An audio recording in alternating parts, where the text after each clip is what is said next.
చంపేటువంటి ఒక రీతిలో నువ్వు మాట్లాడితే న్యాయమా రేవంత్ రెడ్డి? నువ్వు ముఖ్యమంత్రి కుర్చీలో కూర్చోడానికి అర్హుడువా? నువ్వు పీసీసీ అధ్యక్ష పదవి కొనుక్కొచ్చుకున్నావని మీ కోమటిరెడ్డి వెంకటరెడ్డి మీ సహచర మంత్రి చెప్పిండు. లేకపోతే తర్వాత నీ ముఖ్యమంత్రి పదవి కూడా కొనుక్కొచ్చుకున్నావేమో ఇంకా వాళ్ళే చెప్తా ఉన్నారు, ఇవాళ కోడే కూస్తూ ఉన్నారు. Stature is not something that you can buy with the money. Stature అనేటువంటిది డబ్బుతో కొనేది కాదు రేవంత్ రెడ్డి.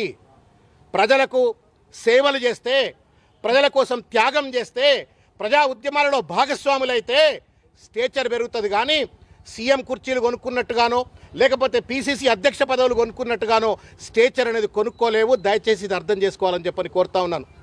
ఇవాళ నీకు స్టేచరే ఉంటే నేను అడుగుతా ఉన్నాను రేవంత్ రెడ్డి, నీకు నిజంగానే స్టేచర్ ఉన్నట్టయితే నువ్వు ఇవాళ మంత్రివర్గ విస్తరణ ఎందుకు చేయలేకపోతా ఉన్నావు? చిన్న నిర్ణయాలకు కూడా నువ్వు ఢిల్లీకి గులాం లెక్క ఎందుకు పనిచేస్తూ ఉన్నావు? నీకు స్టేచర్ లేదు కాబట్టే, నీకు నిర్ణయం తీసుకునేటువంటి ఒక సహేతుకత లేదు కాబట్టే, విఘ్నత బుద్ధి జ్ఞానం లేదు కాబట్టే ఢిల్లీ వాళ్ళు చెవులు బట్టి నేను ఢిల్లీకి పిలుస్తూ ఉన్నారు. ఇప్పటికి 50-60 సార్లు తిరిగినావు.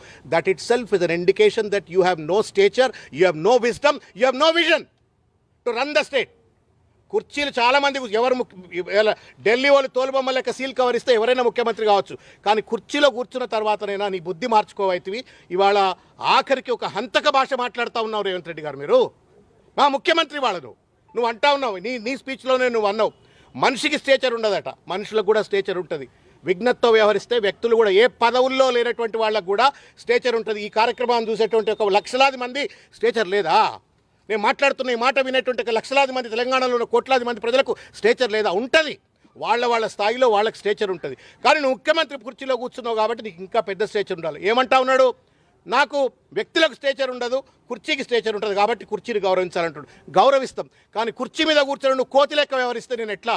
కనకపు సింహాసనం పైన శునకం కూర్చొని వ్యవహరించినట్టుగా ఇష్టం వచ్చినట్టుగా నువ్వు మాజీ ముఖ్యమంత్రిని పట్టుకొని వారి కుటుంబ సభ్యులను పట్టుకొని చిల్లర మల్లరగా మాట్లాడి విచ్చలవిడి దోపిడికి పాల్పడుతూ రాష్ట్రాన్ని అధోగతి పాలు చేస్తూ ఇచ్చిన వాగ్దానం అమలు చేయకుండా చిల్లర మల్లరగా వ్యవహరిస్తున్నట్టుగా నీకు స్టేచర్ ఎట్లొస్తుందో చెప్పండి దయచేసి మీరు. Let's have a debate.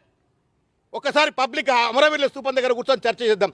ఎందుకు రేవంత్ రెడ్డి స్టేచర్ దిగజారుతుంది? నాకు బాధ అంత ఏంది అని అంటే కేసీఆర్ గారు ఏదో అక్కస్తో మాట్లాడలేము. రేవంత్ రెడ్డి నీకు ఆశీర్వాదాలు ఇచ్చినాడు, టీవీ సాక్షిగా చెప్పినాడు. టీవీ 9లోకి ఇంటర్వ్యూ జరుగుతూ ఉంటే దాని సాక్షిగా చెప్పినాడు ముఖ్యమంత్రి సక్సెస్ కావాలా, నా బెస్ట్ విషెస్ అని చెప్పినాడు.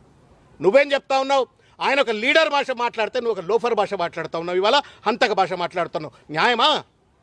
ఆయన ఉద్దేశం ఒకటే, నువ్వు స్టేచర్ పెంచుకుంటే నీకు స్టేచర్ పెరిగితే తగ్గితే మాకు వచ్చే లాభం లేదు, నష్టం లేదు వ్యక్తిగతంగా. కానీ ఆ కుర్చీ స్టేచర్ తక్కువది. వాళ్ళ